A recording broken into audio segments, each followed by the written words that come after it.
Hello and welcome back to Taking Back Saturday, a Happy Buyers Club podcast where we break down the real estate market each and every Friday to help home buyers build confidence, follow a process, and hopefully buy really happy.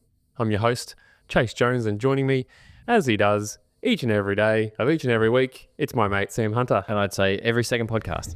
How good? Hey, Yeah, for morning, mate. We're keeping it up. We're mixing it up for people. For sure. Fresh in the ears. The last surprise. And particularly with my voice, it is the last thing that you want to hear on a weekly basis.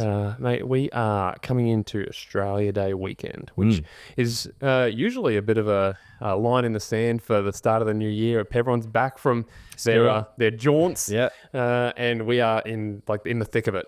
Realistically, so I thought it'd be a good time to give the punters a bit of a snapshot of what we're seeing on the ground. Yeah, we're going to take a break from the How to Buy series just every few weeks, just to sort of talk about what's actually happening in the market, just in case you are actually out there buying and not just listening to podcasts, waiting for now you can go and do it. It's busy. For sure. And we covered some ground last weekend. Yeah. I think we went to 19 different opens or inspections on Saturday itself. So people would have seen the happy buyers out and about, I dare say, covering a fair bit of ground all over Brisbane. It was busy. It was. Not only were we not the only buyers agents out, we certainly weren't the only buyers going. I think New Year market is always a really strong market. New Year, New You is a saying for a reason. I think having a break from real estate brings a renewed sense of hope for a lot of people who potentially had been looking for any number of months, insert years for some people here, where it's like 2025, this is going to be the year that I'm going to go and buy a property. I think you combine that with an increased level of stock. I actually thought, so last Saturday was our first sort of open home Saturday back for the year. Last week was our first full week back for the year. I was expecting probably an explosion of stock to hit the market. I think a lot of agents were back earlier than we'd expected. Their teams were certainly back early, even if they got a break. There wasn't really a loss of momentum over that Christmas period, and it all kind of picked up again last week. But I wouldn't say there was an explosion of listing, but there was enough new stock to, I guess, compound that sense of hope of we are going to find what we want to find this year. And that just led to loads of Birkenstocks out the front of open homes on Saturday. Yeah, so people mixing up whose shoes are whose when they walk out. For sure. Get the $9 Kmart version. And then you can upgrade for free if you want. Yeah, absolutely. I feel like towards the end of last year, the tap got turned off a little bit early for a lot of buyers. It felt like buyer interest definitely flatlined coming into the Christmas break, whether it was just exhaustion. It was a big year. Frustration, defeat. It was a big year. And I think particularly for those that tried to buy unsuccessfully for a long period of time, they were just like, let's just call it. We're not even going to go looking in December. And with that came a little bit of, we saw with pricing, almost steadied. Yeah, flattened. And that's the headline, is Australian property prices declined for the first time in 3 years. Well, not Brisbane. Brisbane didn't. Brisbane certainly steadied. And that's a good thing. And actually, I reckon that's going to be the trend. Yes, you're going to see loads of shoes at the front of open home. You're going to be walking down hallways that feel really crowded because there are a lot of people, particularly on first and second weekend open homes, or those first midweek open homes. There's going to be a lot of people in there, so it's going to feel busy. I don't think prices are going to do much. I might be wrong, but I get the feeling that prices are still steady. What a healthy market though. For sure. And that's probably why we're seeing this rush of buyer interest now, is because they've seen that things have steadied. They're like, okay, there's more stock. Not a lot more stock, but there is certainly more stock. Prices are not crazy. They are reasonable, or for now, at least, let's preface that with for now, things are steady. There's an opportunity here. Let's give this a red hot crack. We're refreshed. We've had some time off from work, from home, from house hunting. Let's go and sink our teeth into this hardcore in January.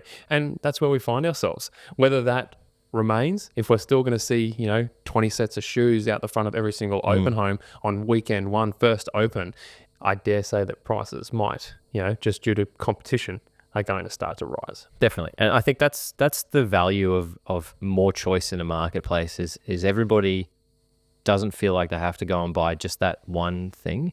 But as I said, there hasn't been that explosion of listings that I think a lot of people probably expected. And so there's just enough to keep the market churning at a really, I guess, productive, solid pace.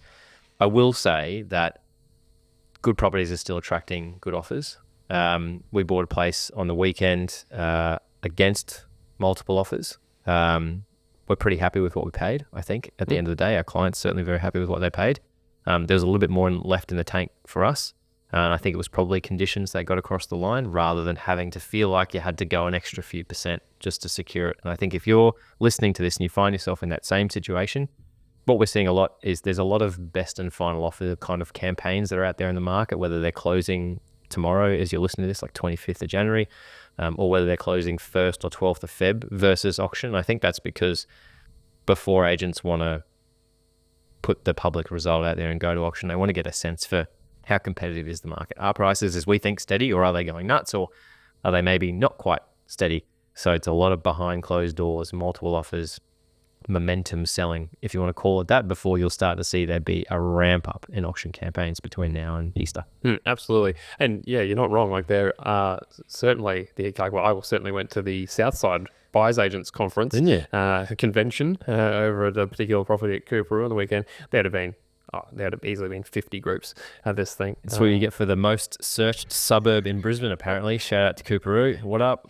But and again, and great product, like villas, like for those out there trying to track down, whether you're a downsizer or you're an investor or a first time buyer trying to get into a single level townhouse like a villa, freehold, or freestanding, like they are absolute dime a dozen. And we saw one on the weekend that was open for the first time on Saturday afternoon, calling for best and finals by lunchtime on Sunday. And I was there 5 minutes before the open home started. There was a line out the front. The agent had been there for 15 minutes. And one of the reasons why we decided that probably wasn't the right fit was just we didn't want to be at the risk of paying way over, because those low set villas, single story, they just suit every buyer in the marketplace, and they are still priced relatively affordable, particularly if you're selling a family home for $1.5 million and you're going to go downsize to a pretty nice single level villa for hopefully early sevens, but maybe mid seven by the time that thing wrapped up yesterday. So yeah, it's product dependent, market dependent. I think if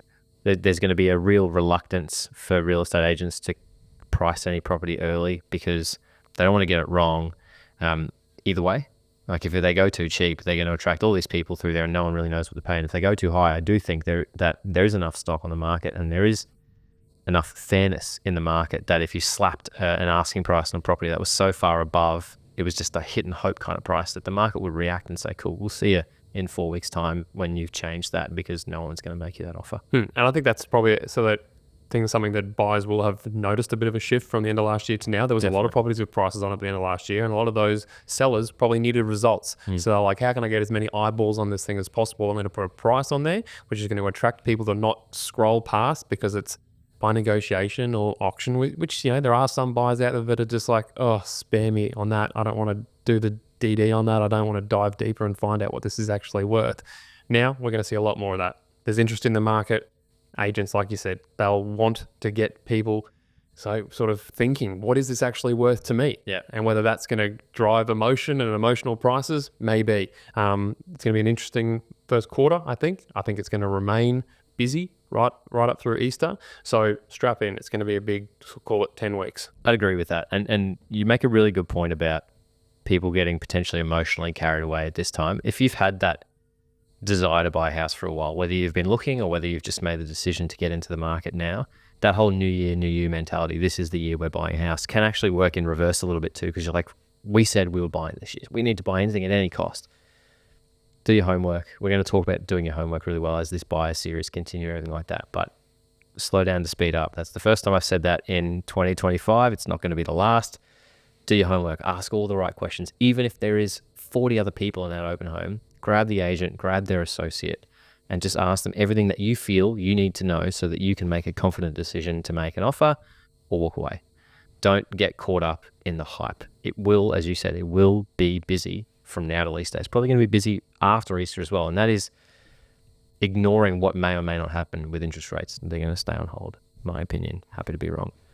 Disclaimer. But don't let your momentum of like, this is the year we buy a house, mean that you go and end up overpaying, or you buy the wrong thing because you feel like you just have to get into the market early. Yeah, there's always going to be another one, particularly in this market where more and more stock's going to come between now and Easter. Yeah, and I think it speaks to being prepared before the weekend. For sure. You're seeing big groups at opens, that means there is even less time that you're going to be able to spend with an agent asking them questions. So better to just have a clear understanding of what that property is all about, seller motivations, everything you need to know about that place well ahead of that Saturday, so that if something does pop up, you're not chasing your tail. Love that. Nice one. Let's get out of here. He's Sam. I'm Chase. Cue the song.